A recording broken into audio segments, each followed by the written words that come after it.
গল্পটার নাম হচ্ছে আল মুতাকাল্লিমাতু বিল কোরআন, মানে যে নারী সবসময় শুধু কোরআন দিয়ে কথা বলে। আব্দুল্লাহ ইবনে মুবারক অনেক বড় মুহাদ্দিস, হজ করে ফিরতেছেন, হঠাৎ দেখেন এক বৃদ্ধা মহিলা, বয়স্ক মহিলা চাদর গায়ে দিয়ে শুয়ে আছে। তো এটা অনেক বড় একটা কনভারসেশন, আমি কনভারসেশনটা আপনাদেরকে শোনাই। উনি কাছে গেলে যে সালাম দিলেন, আসসালামু আলাইকুম রাহমাতুল্লাহ। সালামের উত্তরে বৃদ্ধা মহিলা স্বাভাবিকভাবে উত্তর না দিয়ে একটা কোরআনের আয়াত তেলাওয়াত করলেন, সালামুন কাওলাম মির রাব্বির রহিম, মানে দয়াময় প্রতিপালক আল্লাহর পক্ষ থেকে তোমার প্রতিও সালাম। এটা একটা কোরআনের আয়াত, কিন্তু এটা দিয়ে উত্তর হয়ে যায় সালামের। কি বলেন? আচ্ছা গেল। এবার আব্দুল্লাহ ইবনে মুবারক জিজ্ঞেস করলেন, মাযা তাসনাঈনা ফি হাযাল মাকান, এখানে কি করেন আপনি, কি করতেছেন একা একা? এই প্রশ্নের উত্তরও ভদ্রমহিলা একটা কোরআনের আয়াত তেলাওয়াত করে দিলেন। উনি তেলাওয়াত করলেন, ওয়ামাই ইউদ্লিল ফালা হাদিয়া লাহ, মানে আল্লাহ যার পথ ভুলায় দেয় তার পথ দেখানোর কেউ নেই। মানে বুঝাইতে চাইলেন আমি পথ হারাই ফেলছি। কি বুঝাইতে চাইলেন? পথ হারাই ফেলছে, মানে উনি এমনভাবে কোরআনের আয়াত চুজ করে যাতে উত্তর হয়ে যায়।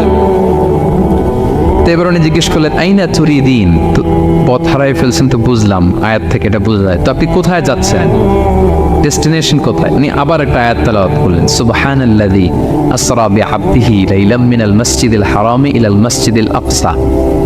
রাসূল সাল্লাল্লাহু আলাইহি ওয়াসাল্লাম মেরাজের আগে যে ইসরা হয়েছিল, মসজিদুল হারাম থেকে মসজিদুল আকসায় রাসূল সাল্লাল্লাহু আলাইহি ওয়াসাল্লাম আল্লাহ নিয়েছিলেন, এটা তেলাওয়াত করলেন। তো বুঝাতে চাইলেন আমিও আপনার মতো হজে আসছিলাম মসজিদুল হারামে, আর যাচ্ছি মসজিদুল আকসা, মানে ফিলিস্তিন আমার বাড়ি। মসজিদুল আকসা কোন দেশে?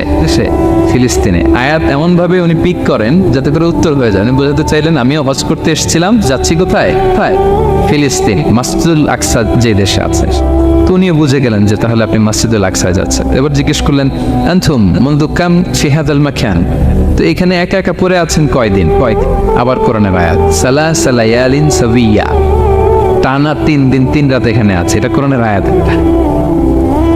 আবার জিজ্ঞেস করলেন উনি, মা আরা মাআকি তাআমান তাকুলিন, তো একা যে পড়ে আছেন আবার 3 দিন, তো আপনি খাচ্ছেন কি, বেঁচে আছেন কিভাবে? ভদ্রমহিলা আবার একটা আয়াত তেলাওয়াত করে দিলেন। তিনি পড়লেন, হুয়া ইউতঈমুনি ওয়া ইউসকিন, ইব্রাহিম আলাইহিস সালামের কথা, যে ওই আল্লাহ তাআলাই আমারে খাওয়ায়, আল্লাহই আমাকে পান করে, আল্লাহ তাআলা ব্যবস্থা করেছেন আবার। এইবার উনি অবাক হচ্ছেন, আমি এত বড় মুহাদ্দিস, আব্দুল্লাহ ইবনে মুবারক ইমাম বুখারীর উস্তাদ, আমি স্বাভাবিকভাবে কথা বলি আর যাই প্রশ্ন করি একটা আয়াত তেলাওয়াত করে দেয় আর ওটাতে উত্তর হয়ে যায়। কি মহিলার সন্ধান পেলাম? তো উনি বলতেছে, ফাবি আইয়ি শাইইন তাতাওয়াদ্দাইন, 3 দিন যে এখানে আছেন মরুভূমির বালুর মধ্যে, ওযু করেন কিভাবে?